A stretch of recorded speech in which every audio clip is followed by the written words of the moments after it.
Welcome back to AFTV, everyone. Time to predict the starting 11. The 11 players that will go out at Old Trafford to try and get that massive 3 points. We were saying on the preview, by the way, go check that out. We were saying this isn't like other years where, as bad as United are, sometimes you go, well, a point at Old Trafford, you can live with that. Not this stage of the season, not with what we're fighting for, not with how relentless Manchester City are. We have to win. I'm here with Robbie and I'm here with Laurie. And just before we go into very quickly, would you do anything different? Don't tell me what, just tell me, would you do anything different with the 11? I'm going to tease it into the rest of the video. Would you do anything different? In what way? Changes, because Tomiyasu, Trossard. Oh, I thought you meant formations and stuff like that. No, well, maybe. I've got a little thought on possibly. Okay, there is potentially one for you, Laurie. I think there's some wiggle room, but you know what? I think I would probably stay with. Okay, I think there's a change I made. We're going to go into it very, very shortly. But just to let you know that this video is brought to you by the amazing Match Bingo, where every goal, save, throw-in, corner or substitution can win you real cash prizes. It makes the footy even more enjoyable as you play along with your bingo card on your device. All you have to do is download the app by clicking the link in the description below or scanning the QR code on the screen. Once you're in the app and you've grabbed yourself some bingo cards to play along, as events happen in the game, your bingo card will automatically get stamped. If you're the first to complete a line or get a full house, then you win. It's that simple. You can buy up to 5 cards per match to increase your chances of winning, but the guys at Match Bingo also have a completely free game every single week that you can get involved with, such as their special goals game, bingos, and other selected games. This week there is a free card on the Fulham versus Man City game, and there's £1,075 to be won on the Man United versus Arsenal game this weekend, so make sure to get involved. Every card purchase supports the Stroke Association as well, which is fantastic, and players must be 18 or over. Please play responsibly and begambleaware.org. Click the link in the description or scan the QR code on the screen to play. So, Match Bingo, Manchester United versus Arsenal, huge game.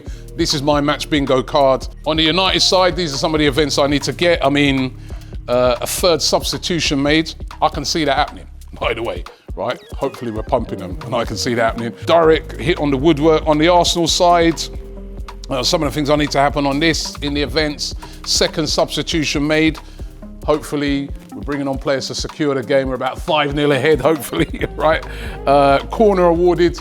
Ben White, do your thing, man. We'll have corners. Now, I've got Man United related events here. I need a headed goal awarded. Rasmus Højlund, 6'3", could get one. Maybe if we're 3-0 up, I'll be all right with getting one back. What else have we got in there? Attempted save. Well, we'd hope that. You know, we're asking a few questions of Man United, the way they've been so leaky.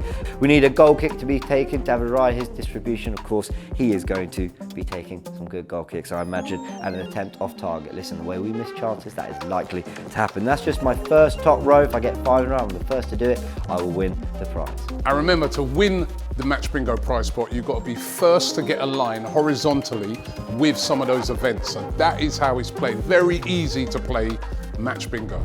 All right, let's predict the 11. So we've teased there that we might make some changes. I don't think we should really waste time with the ones we know. David Raya is going to keep his place in goal, and he's made a big difference. So we'll build it here on our fantastic AFTV Plus app. As you can see, you can build your 11s, make sure to do that. And then we build our back 4. And Robbie, would you do anything different at right back? No, Ben White has been brilliant, especially the last few games. He's played really, really well. The way he pesters goalkeepers as well. You know, he now, from set pieces, puts the fear of God into a lot of, well, fear of God's probably too much of a harsh word. He's a disruptor, isn't he? But yeah, you watch, right, in the game against Bournemouth, they seem to be, 3 players seem to be watching him at all times. What's he up to? But you know what I mean? He's distracting them. And I think that's part of his, you know, part of the madness that he does. Is just literally to try and put the goalkeeper off and try and distract defenders so that they lose focus on what they should be concentrating on, which is defending. Yeah. So he's brought that to his game, which he's become a master at. But then, listen, defending, he's been brilliant, and going forward, he's been brilliant. And he's pivotal. Very, very important player in a game like this. Totally agree. He's one of those housery players, isn't he? Yeah, for sure. But there's, you know, like you've got some players where there's housery, but there's not much, you know, we laugh at it at the time. But his one's actually making an impact. Yeah. Absolutely. Because he's taken the focus. These players are not focusing. They're like too worried about what he's up to. Yeah, I agree. Okay, let's talk about the centre-backs, but in a different way, because I think we agree Saliba, Gabriel will start for us. If fit, there's no reason to suggest they won't be, but when fit, those two play. But I want to ask you something about those two. We'll start with you, Laurie. Neither of them in the Player of the Year nominees. Neither of them made the top 8. Real... I'm tempted to say outrage. Yeah? No, it is outrageous. It's scandalous. Yeah, Virgil van Dijk's in it, and I'm sorry, over the period of this season, Saliba's been better. Saliba started every game for Arsenal. So's Gabriel. And Gabriel, and they've both been brilliant. They've got the best defensive partnership in the league. Their stats are unreal. How are they not in it? If you take the whole season into account, up to March, you saw Van Dijk winning the Carabao Cup and all that. I thought, this guy has been colossal for them. But we're talking the whole season. What happened last week still counts. And Van Dijk, I don't think his performance has really dropped, but Liverpool have fallen off. And he's a part of the back four that can't keep a clean sheet. For me, Saliba and Gabriel have to be in there. To the point where I even think, and I'm not saying Odegaard doesn't deserve to be in there, but I almost think one or maybe both of them for the whole season maybe deserve it over Odegaard. Maybe. I don't know. Yeah, Obviously, I'm not trying to bring him down. Congratulations Odegaard to him should be in there as and well. Declan Rice. No, Bukayo Saka. But yeah, I know. It's insane. It's insane. I don't know who puts these things together. We saw Rodri. Mind-boggling. There you go, crazy. No, we saw those London Football Awards where Ange Postecoglou won Best Manager in London. And, he hasn't beaten Arsenal in a derby. He hasn't beaten Chelsea in a derby. He hasn't beaten, was it West Ham in a derby? Yeah. But I'll go even further than that. There's a growing fan base, proportion of the fan base for Spurs that want him out now. They're saying, listen, man, it's not working. No, we'll see. So how you got that, I'll never know. But hopefully, let's say congratulations to Declan Rice and Martin Odegaard, who did make it to the last 8. Those like two I said, are no-brainers. Bukayo Saka left out as well. So a few Arsenal players can feel hard done by, but they do make it into this, which is our starting back four. And that's probably what we need more than anything. So left back. This is the interesting one for me. Because I think there's temptation to tweak it. There's a temptation from me to put Zinchenko in there, just for the mere fact that I know that these guys, United, they're going to play on the counter-attack. I get the feeling that they're going to play a low block. No, they will do. So in those situations, Zinchenko is really good because he comes in, gives you that extra man in midfield, gives you more control. But then it is away from home. It's really tricky. I think, for me personally, I'm just about still going to stick with Tomiyasu because on the counter-attack, where they're dangerous is that wide. So whether it be Rashford, Garnacho... They do have pace. So I'd stay with Tommy for that reason. Sticking with Tomiyasu. But I wouldn't be surprised to see Zinchenko in there. I tend to break it down one of 3 ways, and I'm not going to take too long with this, but please indulge me for the minute. So, with the left-back situation, as you quite rightly pointed out, you've got Zinchenko, of the 3, he's probably the best on the ball, plays inverted role, slightly better. If you're going for robustness, you probably go for Kivior, right? In pace, again, maybe Kivior, maybe. But a combination of those 3 would be Tomiyasu. Okay. So I reckon on balance, he will stick with Tomiyasu for this game. I am very tempted by the Zinchenko thing for 2 reasons. A, because I think there are reports, as Man United was set to face Burnley, that the new people in charge want to see attacking football from Ten Hag. They almost want him to audition. Correct me in the comments if I'm wrong, because obviously I don't follow United as close as I do Arsenal. I'm pretty sure there was a discussion around whether United were going to adopt a more attacking style of football because that's what they want long term, and Ten Hag almost has to prove he can deliver it. So it wouldn't surprise me if they don't park the bus, they don't sit back, but actually try to take the game to us in this. And then you've got someone like Zinchenko who, when you look at the gaps between their front 4 and their back 4, can you just imagine Zinchenko all game threading balls into Declan Rice, into Kai Havertz, into Martin Odegaard, out to Trossard or whoever, Martinelli. But I just don't want to mess with the working formula. That is the ultimate thing that pulls me back. Yeah. So I stick with Tomiyasu. Yeah, and you know what? I know you're going to ask about midfield, so... Yeah, let's do it. For me, the selection, to me, if he's fit, which he is at the moment, as we know, Thomas Partey, him coming into that midfield over the last few games, he gives us a level of control, and he's also an excellent passer of the ball. Yeah, he is, yeah. So that means you don't need Zinchenko quite as much as that, because, you know, you got him doing a lot of that in there as well. So I think that's another reason why I wouldn't play Zinchenko. Yeah. But Partey has been really good since he's come in. He had a couple of games where he's had I've noticed in games, early on in the games, he had a couple little moments. I still put that down to the fact that he's been out for so long, still getting up to full speed. But I think over the last games, he's impressed me, man. And he definitely allows Declan Rice and Odegaard to get ahead and do their thing. And then, as I said, he's so good on the ball, so good at passing. It's an absolute essential that he's one of his best ever games was at Old Trafford as well. So he'll relish this challenge. Yeah, he was brilliant, wasn't he, in that 2020 win, actually, where it was behind closed doors, the Aubameyang penalty. Yeah. And he was, I think that was only his second or third game for the club. He was tremendous in that. So, Thomas Partey absolutely keeps his pace for me. And what would you do with the rest of the midfield? Just to reiterate what Robbie said, Partey for me, he's part of that well-oiled midfield. Mm-hmm. Like Robbie says, he allows the other two guys, Declan Rice and Odegaard, to do what they do best. I'm sure Jorginho, who, congratulations, just signed a new contract. I'm sure he could do well in there as well. But I think Partey works better. I mean, I know that United like to play 4-2-3-1. I know we're more 4-3-3. But with Partey in the middle, there's extra athleticism, and he gets up and down the pitch. Good range of passing as well. I think, he suits best. And who are you putting either side of Partey? It probably sounds obvious, but the rest of your midfield would be? Oh, listen, man. Declan Rice. Yeah. And Martin Cardio, as I affectionately term him. The world's worst nickname, Martin Cardio. You don't like that, no? I don't love it, but we'll work that just on it. because It's of the amount of apt, work he right? does? No, but I mean, this guy, man, seriously, you could put him in the Olympics coming up in the 10,000 metres. I mean, you'll probably get a medal. Through the roof. He'll definitely get to the finals. He's ridiculous. His work rate, his pressing, his leadership. He's been one of the best players Let's in not the forget league. his quality on the ball as well. And quality. And I think I've said it a million times on AFTV that when we were signing him, I did an interview with a guy from it's TVT. I wanted to call Norwegian TV, and I asked him, "What are we getting in Odegaard?" And he said that them times we just at Ozil. He said Ozil with work.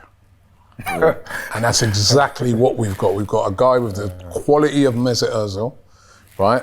Probably not quite as good, but he's got that same caliber of quality. But his work rate, like you said, is phenomenal. Gets around the pitch, leads the press, leads everything.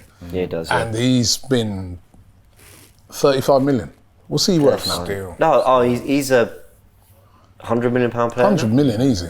When you look at And you what players touched are on going it there, for, the easily. leadership in terms of the way he cajoles the players, talks to them, communication on the pitch. Perfect. Well, I want to ask you about Partey and Rice, because what I really like about this midfield is that in possession as a three, Rice has that ability to drive with the ball, get forward, has got into good goal scoring positions. Look what he did against Bournemouth the other day, away at Wolves as well. He's shown that ability to stride with the ball. Against Chelsea, he was incredibly attacking. And Partey can sit. And then when we don't have the ball, like we saw against Tottenham, James Maddison, you've got Partey and Rice just to go, no. Yeah. We are shutting down the middle of the pitch. Yeah. And while I haven't rated Man United this season that much, who has? And I've always had my doubts about Bruno Fernandes. The one that I've always said about Bruno is he is a moments player. He can absolutely deliver a great strike off both feet, a great pass off both feet, a cross into a box that finds a player. He's got the talent on the ball. There's actually very little he can't do with the football. It's just more up here, I feel sometimes, where he's just not on the level of other creators.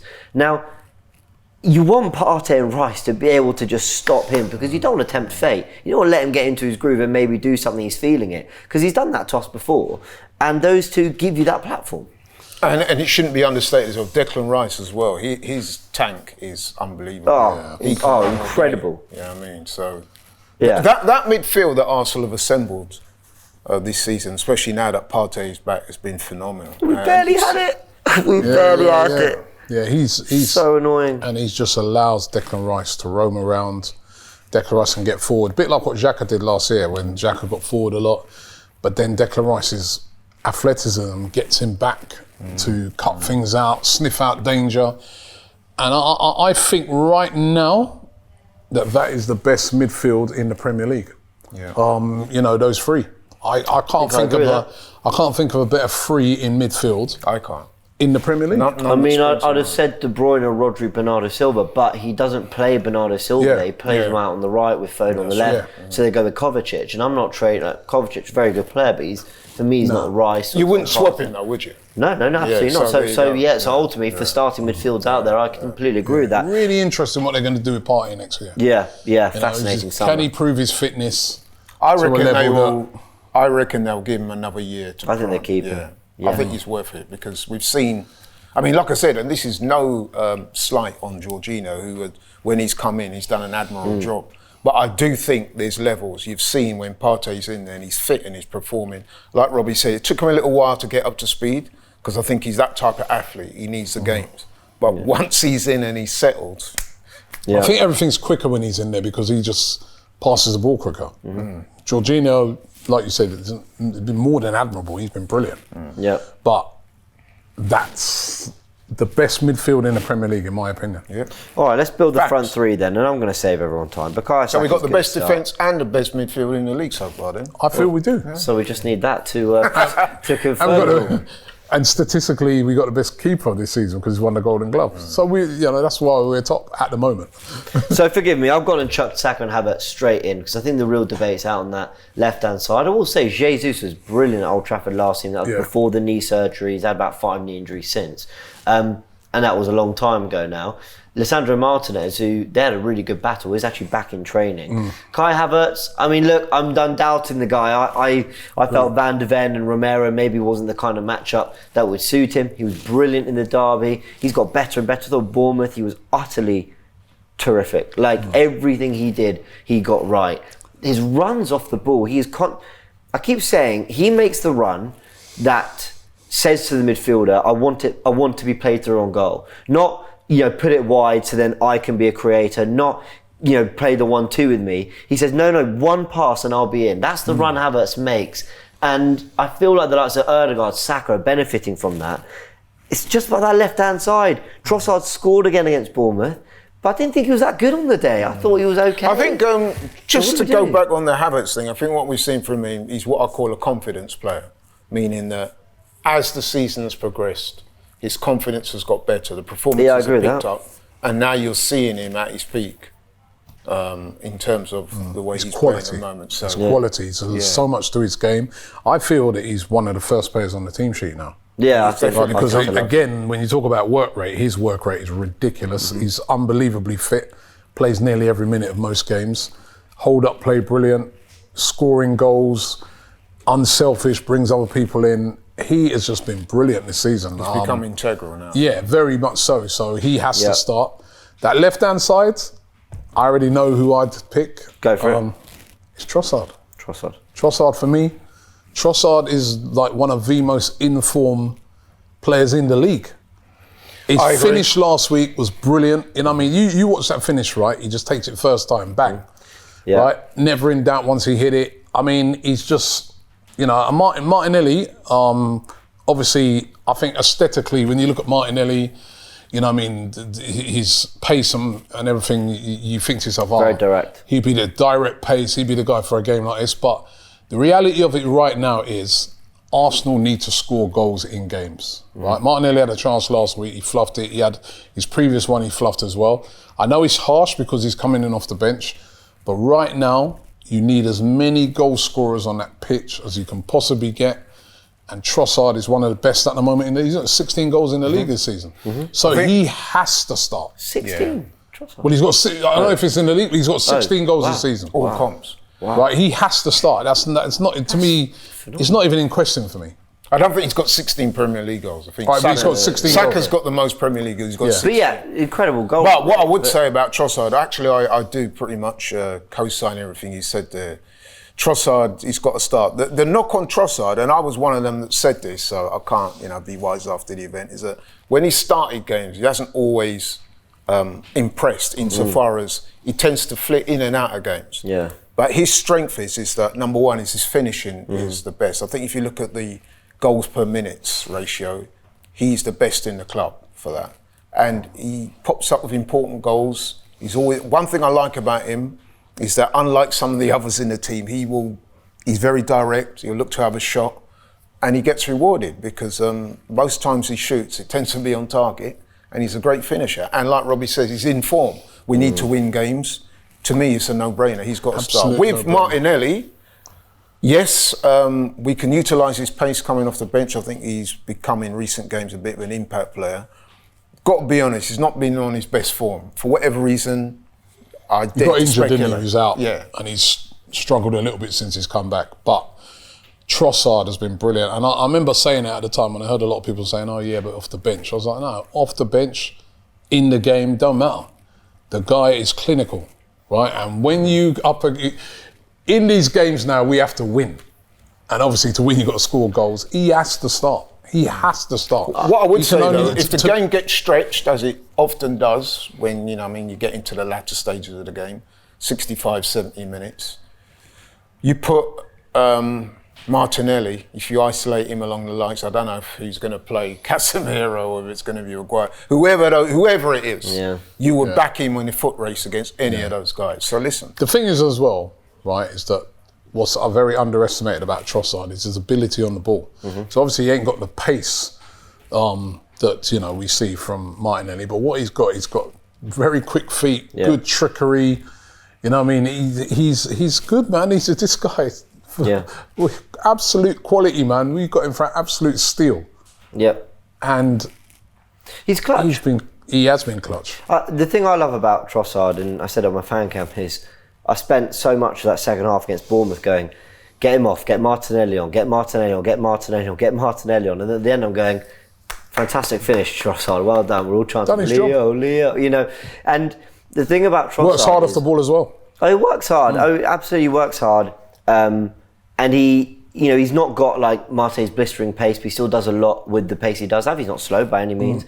I just think we're in that stage of the season where we can't really gamble on Martinelli discovering his form suddenly when it's not really been there all season, away at Old Trafford with 2 games to go. What we need to bank on is what we have been seeing. And it's the same with Tomiyasu starting over Zinchenko. Something tells me that if this were match week 20, we still have a lot of the season to go, you maybe see if you can play Zinchenko and Martinelli into form because they might stylistically suit this game. There's no time for that. Go with the 2 players that are A, in form, B, have been a part of the results that have got us to here, but C, actually just do what you need at both ends of the pitch. You keep it super simple. Tomiyasu is a defender. He defends very well. We need goals, Trossard scores them.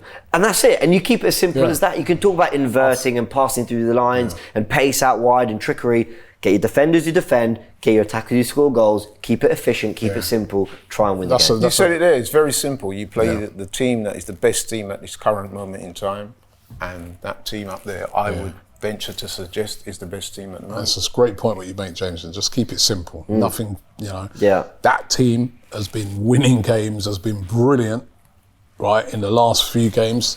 Keep it.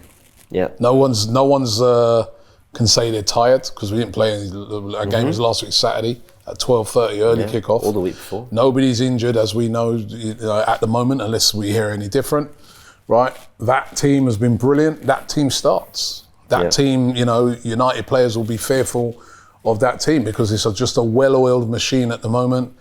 And, I said it in the preview that, it's a team that is, early on in the season, we were talking about how Arteta just too much control, too much like systems in the team.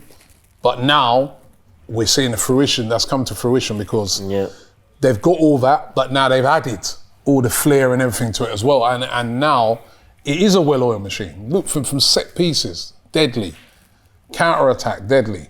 Whether it's playing through the lines or just creating. In all aspects, the team is just so good at the moment. And we know that he does have quality on the bench, should he choose to use it. There you go. I mean, Jesus, Martinelli, Vieira, unbelievable Smith bench. Rowe. Yeah, lots of options. Will Duran Timber be on it? But anyway, we'll wait and see on that. Everyone, hope you've enjoyed the Predict 11 video. Let us know in the comment section below who would start for you. Would you keep it the same? Would you do anything different? How are you feeling as well about the Fulham game? Fulham, Man City, and how important is this in terms of putting pressure on Man City when they travel to Tottenham on Tuesday night. I said on the preview that I think these 4 days are the biggest 4 days of the season so far. That includes the top 4 race, where you've got the matchup with Fulham, Man City. If Tottenham beat Burnley, suddenly there's all eyes on what happens with Villa, Liverpool if we get the job done against United. So lots of big football to play as well. Just to confirm the team: David Raya in goal, White, Saliba, Gabriel, Tomiyasu is the back four we've gone with Ødegaard, Partey and Rice. Saka, Havertz and Trossard is an unchanged 11. Let us know if yours would be the same. Everyone hit the like button and we'll catch you very, very soon. Thank you very much. See you soon.